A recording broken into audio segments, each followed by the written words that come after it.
Travel vlogging, it's everywhere you look, isn't it? From these stunning landscapes to really close-up cultural moments, these digital diaries are just huge. But with so many creators out there, I mean, how does one actually stand out beyond just the pretty pictures? Okay, let's unpack this. Today, we're doing a deep dive into the art and the science, really, of making travel vlogs that people actually want to watch. Captivating ones. We've gone through a ton of social media guides, looked at tips from pros, basically trying to give you the shortcut to understanding how this all works. Yeah, our goal here is to pull out the really key stuff for you. Maybe you're dreaming of sharing your own trips, or maybe you've got a meeting about content strategy, or maybe you're just curious how these things get made. We're looking at the surprising bits, the practical tips, how you turn raw experiences into these visual stories that connect with people and inspire them. So let's start right there. The art of it. It feels like it's got to be more than just, aiming your camera at a nice view, right? What's the real purpose? Exactly. I mean, fundamentally, a travel vlog is your way of sharing what you experienced. It's kind of a visual diary. But it's more than that. It blends the beautiful visuals with your story, your perspective. It's first person, relatable. It invites people along with you. You're capturing the feelings, the challenges, the joys, like the buzz of a sunrise hike or that weird but amazing street food you tried. It's not just scenery. That emotion is key. Right. That makes sense. It adds a whole other dimension. Immersion.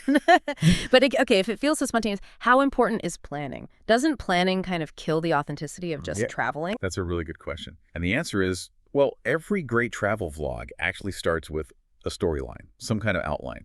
You need a theme, roughly. Are you about culture, adventure, food? The planning, sort of paradoxically, actually helps with spontaneity. If you research first, use Google Maps, TripAdvisor, whatever, scout out landmarks, maybe find some hidden spots. You create a basic structure. So in Tokyo, you plan to get Shibuya Crossing and the Meiji Shrine. You know you need those shots. And that actually frees you up to capture that unexpected festival you stumble upon. Ah, okay, so the plan is more like a compass, not handcuffs. And like any story, it needs a beginning, middle, and end, an arc. Precisely, like a movie. You need a hook. Something grabs people. Maybe it's a question like, can I survive 24 hours in the Sahara? Yeah. Then the middle bit is you exploring, doing the thing. And the end is where you reflect a bit. What did you learn? How did it feel? It gives the whole thing structure, purpose. Okay, so a clear narrative is your guide. But once you're actually there, on location, how do you film in a way that captures the magic? How do you make it stand out? Right, this is crucial, and maybe a bit surprising. It's not just about the perfect shot. It's about your passion, your personality. The sources really hammer this home. Viewers can tell if you're faking it. So film what you find interesting, seriously. Your excitement about, I don't know, old bookstores or weird bugs, that's infectious, that genuineness. That's what builds connection. And trust me, there's an audience for almost anything if you're passionate. That makes so much sense. Be yourself, basically. Don't try to be some generic travel host. But what about actually being on camera? Lots of people hate that. Camera shy. Oh yeah, common problem. Yeah. But you really do need to include yourself talking. People might click for the place, but they often stay for you. Your personality. Give little intros, share what you're seeing, tell a funny story that happened. Quick tip from the pros for shyness. Just pretend you're making the video for your best friend. It helps you relax, sound natural, and interact. Talk to people you meet. Ask locals for tips like, where's the best seafood? Get their permission first, obviously, but it makes great content and you learn more. That's a great practical tip, the best friend thing. Okay, let's get technical for a sec. The actual filming. How do you get shots that look, dynamic and not boring? This is where a bit of the science comes in. Think short clips, like 3 to 7 seconds long, of everything. Yourself, the landscape, cool little details, people. It's like building a movie trailer. Tiny moments that add up. And stability. This is non-negotiable. Your footage has to be steady. Use a tripod if you can. Or just set your camera on a wall, a rock. If you're walking, walk slower. Or maybe get a little handheld stabilizer. Even some apps help. But shaky footage is hard to watch. And sound. Bad audio can kill a vlog instantly, right? Oh, absolutely. Spot on.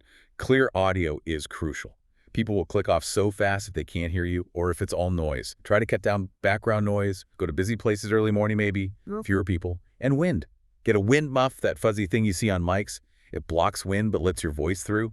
It's a small thing that makes a huge difference. And always, always test your audio before you record anything long. Just a quick check. Saves heartache later. Okay, so you've survived the filming, you've got all this raw footage, now the edit. This is where the magic happens, turning it into a story. What's the secret sauce in post-production? Exactly. This is where art and science really mix. And rule number 1, You have to edit. Don't just upload raw files, please. There's tons of great software out there, even free stuff.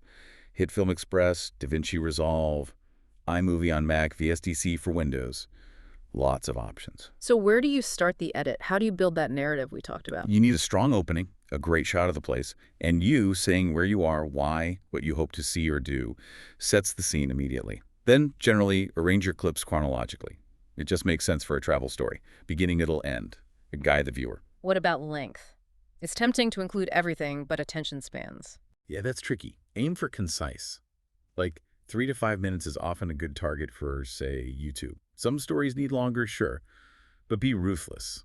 Cut the dead air, the boring bits, the shaky shots, transitions that don't add anything. The sources give some rough guides, maybe 3-4 seconds for a gorgeous view, 10 seconds for a chat, 15 for you talking to camera, 3-7 for walking shots, things like that, little building blocks. That's super helpful for pacing. Okay, beyond cutting and arranging, how do you make the visuals really pop Yeah. and get the audio sounding good? This is where B-roll is your best friend. That's all the extra footage, scenic shots, close-ups, action stuff. It adds depth, context. Mix up your angles. Don't just shoot everything from eye level. Get low, get high. Show familiar landmarks, but maybe also pair them with a shot of a quiet side street nearby. Show the hidden gems, too. Time lapses are great, too. A bustling market speeding up, clouds moving over mountains, adds drama. Good rule of thumb. Aim for maybe 20-30 seconds of B-roll for every minute of your main footage. Be generous with it. In lighting, always a challenge. Crucial. Natural light is best. Golden hour, early morning, late afternoon is amazing. Everything looks better. But for dark spots, like indoor markets or night scenes, carry a small LED light. Something like a lume cube. Tiny, but powerful. And watch out for harsh shadows. Adjust your position or the light to make it softer. Music and sound, how important are they? Hugely important for mood. Find royalty-free music places like SoundCloud or the YouTube audio library have tons. Pick something that fits the vibe. Upbeat for a city, calm for nature. Try to stick to one main track for consistency and dip the volume way down when you're talking. Your voice needs to be clear. And add back some ambient sounds. Birdsong, street noise, lightly mixed in. It adds realism, authenticity. Okay, it's all assembled. Music, B-roll, story. What's the final step before you hit that publish button? Review. Watch it through. Then watch it again, maybe even 3 times. Check the flow. Make sure transitions are smooth, audio levels are right. Ask yourself, would someone who knows nothing about this trip understand it? Get the message. If you can, get a friend to watch it. Fresh eyes are invaluable. And another pro tip, step away for 24 hours. Yeah. Seriously.